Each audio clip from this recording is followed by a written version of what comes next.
जे गावहि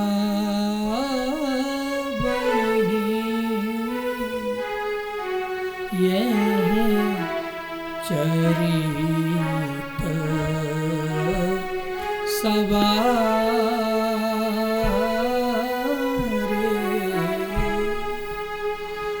जे गावहि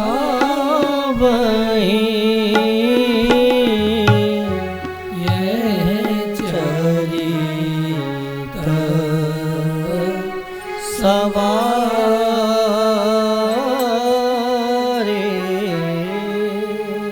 ते एहि ताल चतुर रखवारे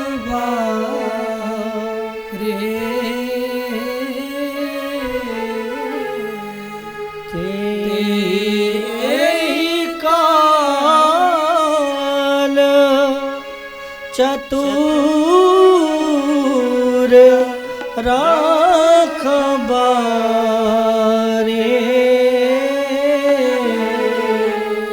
सदा सुनहि सादर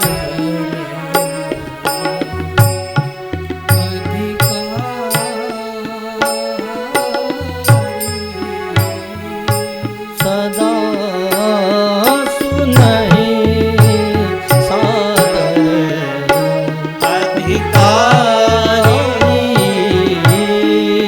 सदा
अनंत श्री हरि भगवान पूर्ण पुरुषोत्तम परमेश्वर के चरणों में मैं बारंबार प्रणाम करता हूँ। भगवान राधा माधव, भगवान राधा वल्लभ, भगवान बांके बिहारी, भगवान द्वारिकाधीश, भगवान कामतानाथ, भगवान बद्री विशाल, भगवान जगन्नाथ, अनेक रूप रूपाय विष्णवे प्रभु विष्णवे,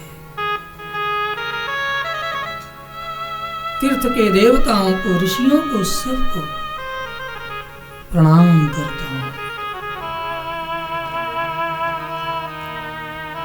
सभी दिव्य शक्तियों को प्रणाम।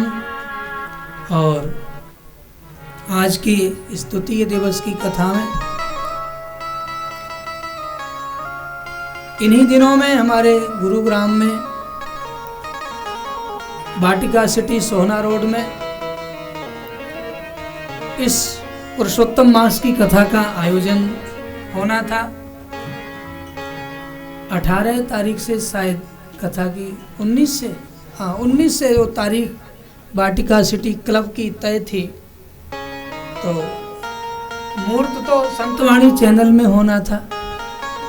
तो परंतु आज वहीं से हमारी बहन श्रीमती अंजू गुप्ता, हमारे श्रद्धेय गुप्ता जी, श्रीमान श्याम सुंदर जी और आदरणीय माता जी अरुणा माई और बहन मंजू देवी अग्रवाल, आप भी यहाँ सब गुरुग्राम से आप आए और आपके इन दिनों की कथा थी।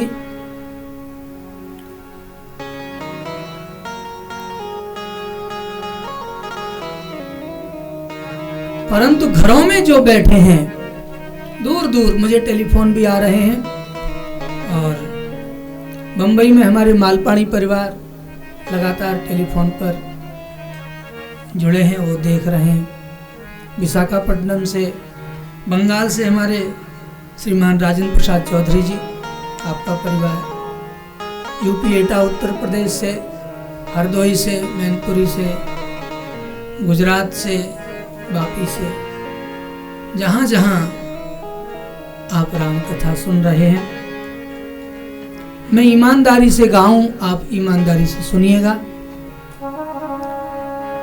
भूखे मत रहिएगा क्योंकि कथा का समय मध्याह्न काल है। पावन काल लोक विश्रामा, इसी समय भोजन का समय होता है और उसी समय भजन का समय शुरू हुआ। चुनना है आपको कि आपका चुनाव किधर है, भजन की ओर कि भोजन की ओर। महर्षि बागभट्ट कहते हैं कि भोजन करना है तो प्रातःकाल जल्दी कीजिए, लेकिन जो भोजन का समय हमारे ऋषियों ने कहा, उस समय हम शयन से ही नहीं उठते।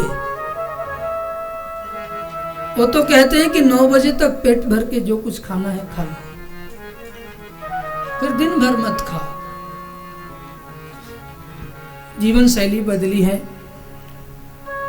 परंतु जो जो जहां जहां आपको सुविधा है, आप अपने घरों में बैठे हैं, भोजन करते करते भी कथा श्रवण कर सकते हैं। जैसे भोजन की थाली में तुलसी का पत्र डाल देते हैं तो ठाकुर का भोग लग जाता है, ऐसे भोजन का समय हो तो उसमें पूज्यपाद गोस्वामी जी की पंक्तियां डाल डाल कर खाइए, ताकि हर कवल ठाकुर का भोग लग जाए। तो बहुत ही सुंदर ये मानस की एक एक पंक्ति मंत्र है। और आज तो हमारा एक तायल परिवार भी इसमें सम्मिलित हुए। मुझे अच्छा लगा, आपने पूछा कि तायल साहब कहे कि महाराज जी कल के लिए कौन यजमान है, फिर परसों के लिए कौन यजमान है। तो अब मैंने कहा मुझे तो मालूम ही नहीं कि यजमान है कौन, कल कौन आएगा मुझे नहीं पता है। तो कहे आप मुझे कहिएगा। हनुमान जी किसी न किसी को ढूंढ ले आएंगे, कोई न कोई आएगा। और मेरे सभी प्रिय श्रोता भाई बहन सबको प्रणाम, जय सिया राम। और सुनो पावन राम कहानी, शंकर भगवान के मुख से निकली है अमृतमयी वार्ता सुनिएगा। मेरे भाई बहन, कल हमने संक्षेप में सुना था साधु के लक्षण क्या है, साधु किसको कहें। क्योंकि भगवान कहते हैं मुझे साधुता बहुत प्रिय है। मैं कुछ कबीर साहब के कुछ पद आदि भी खोज करके रखा हूं, आपके लिए ले आया हूं कि बीच बीच में जोड़ता चलूं।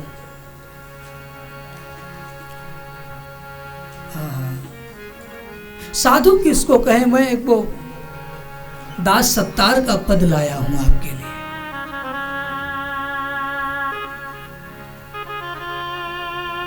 सुख और दुख में आनंद रहे वे, सुख और दुख में आनंद रहे वे, हरदम हरि गुण गावे साधु वो नर हमको भावे, साधु वो नर हमको भावे। सुख और दुख में आनंद रहे, सुख और दुख में आनंद रहे, सुख और दुख में आनंद रहवे, सुख और दुख में आनंद रहवे। निस दिन हरि गुण गावे साधु वो नर हमको भावे, साधु वो नर हमको भावे।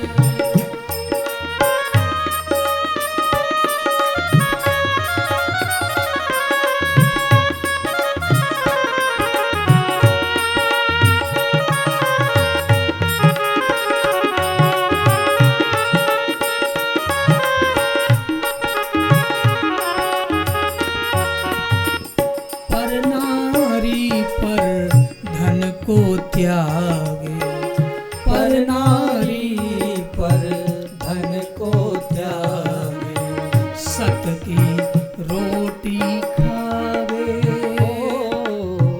सत की रोटी खावे। तन मन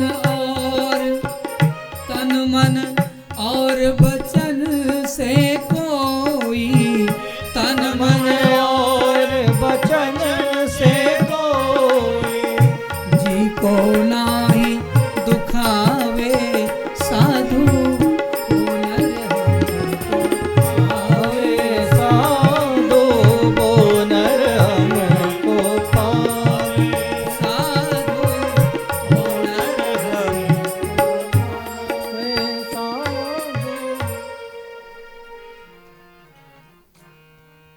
संसारी कोई सेवा करे तो उसको साची राह दिखाए। धर्म करते यदि विपत्ति आ पड़े, संकट आ पड़े, तो हिम्मत हार न जावे, साधु वो नर हमको भावे।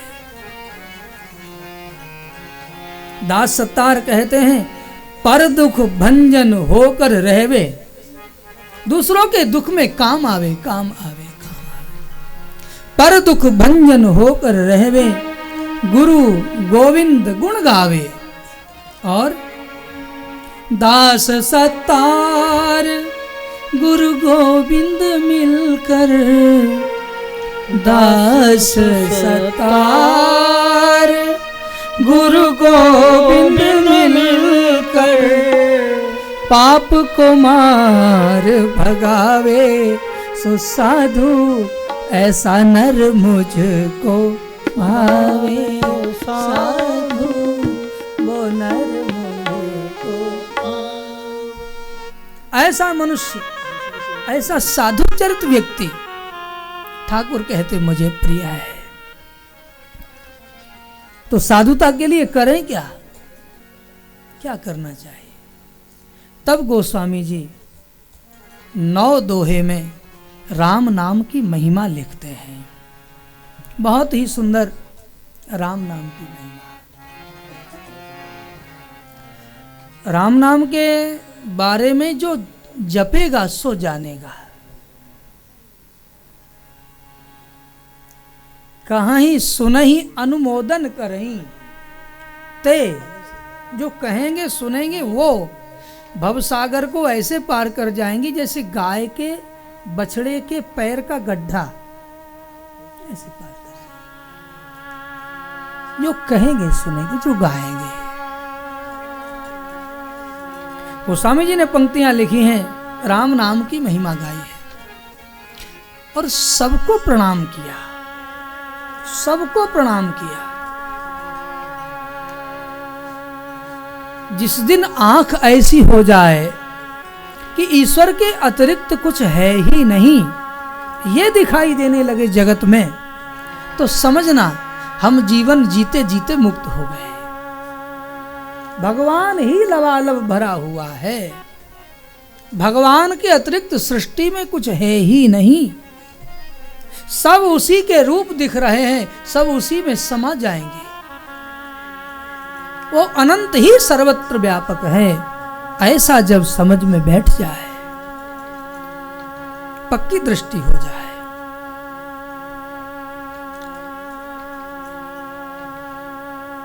मेरे भाई बहन, राम नाम की पंक्तियां गोस्वामी जी शुरू करते हैं, मेरे साथ बोलिएगा। बंदऊ नाम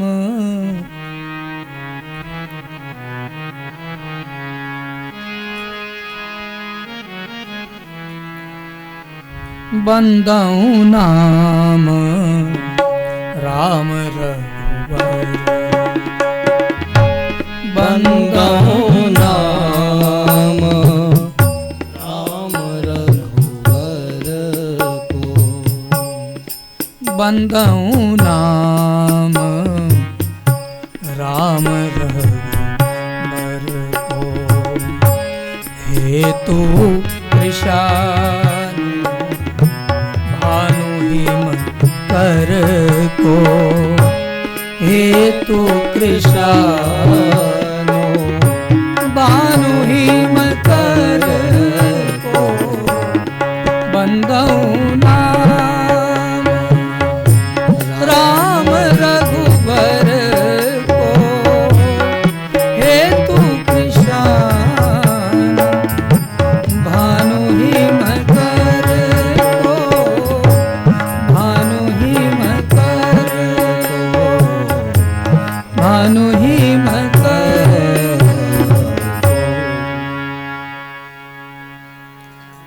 गोस्वामी जी कहते हैं, मैं राम नाम की वंदना करता हूं जो कैसा है, यच्चंद्रमस यच्चाग्नौ तत्तेजो विद्यमामकम, हेतु कृषाणु अग्नौ, हेतु भानु और चंद्रमा। अग्नि, सूर्य, चंद्रमा में जो कुछ आप अनुभव करते हैं, सूर्य में गर्मी अनुभव करते हैं, चंद्रमा में शीतलता, अग्नि में दाहकता, ये तीनों तत्व भगवत नाम की सत्ता के कारण ही, सूर्य में प्रकाश, अग्नि में दाहकता, चंद्रमा में शीतलता है, और कुछ नहीं, तीनों वहीं से दिखाई दे रहे हैं। राम नाम निकाल दो तो फिर कुछ बचेगा नहीं। आदमी में से प्राण निकल जाते हैं तो क्या बचता है? लोग कहते हैं मिट्टी है, कोई जला देता है, कोई उसको गाड़ देते हैं। ऐसे सूर्य में से राम निकल जाए तो तेज तत्व जाते ही सूर्य का अस्तित्व समाप्त हो जाएगा। मनुष्यों में भी जो आत्मा है वो सूर्य के अंश से उत्पन्न हुई है। आत्मा सूर्य है, प्रकाशक है। जैसे ही राम नाम समाप्त होगा, सूर्य समाप्त हो जाएगा। सूर्य हटते ही सारी सृष्टि समाप्त हो जाएगी, कोई चेतना नहीं बचेगी। बंदऊ नाम राम रघुबर को, हेतु माने कारण। घड़े को बनने में मिट्टी कारण है, मूल कारण मिट्टी। मिट्टी नहीं हो तो घड़ा बनेगा नहीं। ऐसे ही जगत की सृष्टि में संसार का मूल कारण राम नाम है।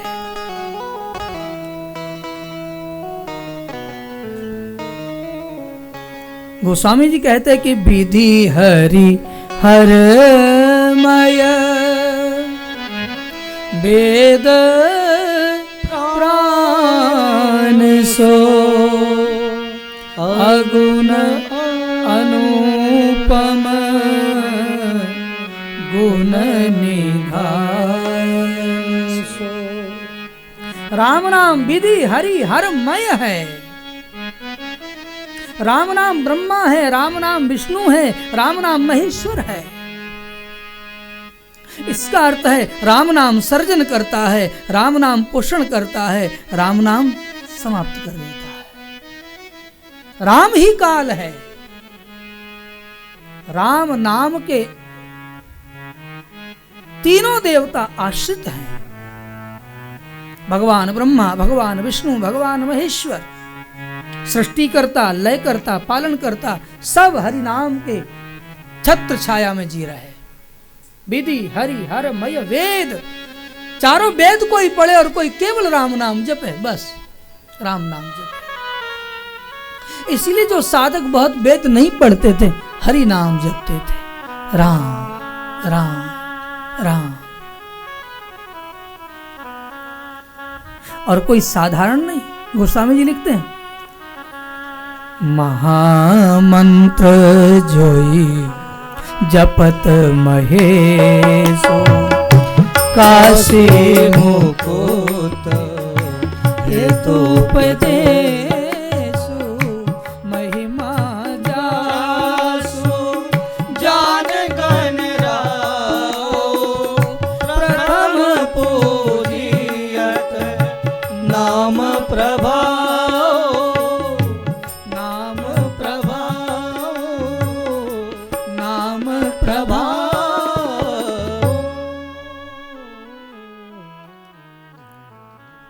इसी महामंत्र का जाप भगवान महेश्वर कर रहे हैं, राम राम राम। एक बार पार्वती जी कहती हैं कि बाबा आप 24 घंटे राम राम राम राम राम करते ही रहते हैं, तुम पुण्य राम राम दिन राति सादर जपहु, सादर जपहु। आदर से आपका आदर कभी कम क्यों नहीं होता? कोई एक काम आप बार बार करो तो रोज रोज करने से उसमें आपका आदर कम हो जाता है। हाँ? राम नाम लेने आपका आदर घटता क्यों नहीं? हाँ।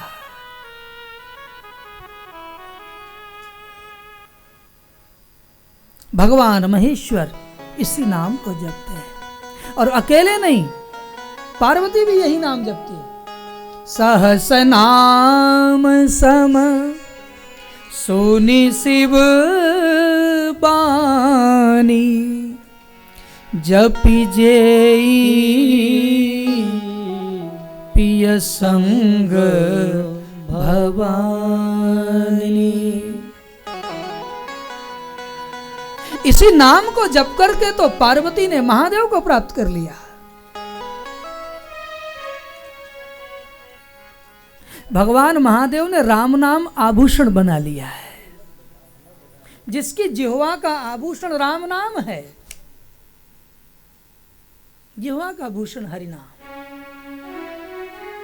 ये इसका नाम है रसना।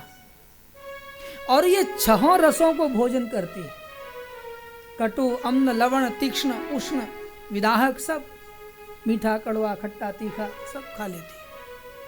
परंतु कोई रस इसको शाश्वत नहीं रहता। राम नाम रस जिसको छू जाए, छूता बहुत मुश्किल से है, किसी महान की कृपा से आता है। यही नाम भगवान महादेव जपते थे, यही नाम भवानी ने जपा, यही नाम उनके पुत्र हुए तो गणेश जी ने भी जपा। पूरे परंपरा में आया, पिता का व्यापार पुत्र तक चला गया। परिणाम प्रथम पूजियत नाम प्रभाव। नाम के प्रभाव से भगवान गणपति दुनिया में प्रथम पूज्य हो गए। दुनिया हरि नाम लेती है, लेकिन पहली पूजा गणेश जी की करती है, क्योंकि गणेश जी ने हरि नाम को ऐसे पकड़ा है। प्रथम पूजियत नाम प्रभाव। और गोस्वामी जी आगे बोलते इतना ही नहीं, उलटा नाम और जपेऊ जग जाना।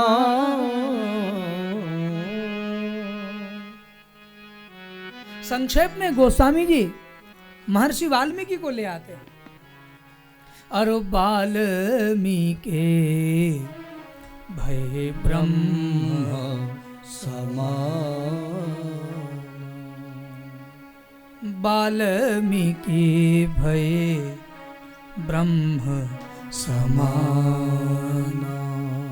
वाल्मीकि भय ब्रह्म समाना, वाल्मीकि भय ब्रह्म समाना, उल्टा नाम। कथा ऐसी है कि पूर्व जन्म में वाल्मीकि जी व्याध थे। उनकी 3-4 उत्पत्ति की कथाएं शास्त्रों में है। वाल्मीकि जी व्याध थे।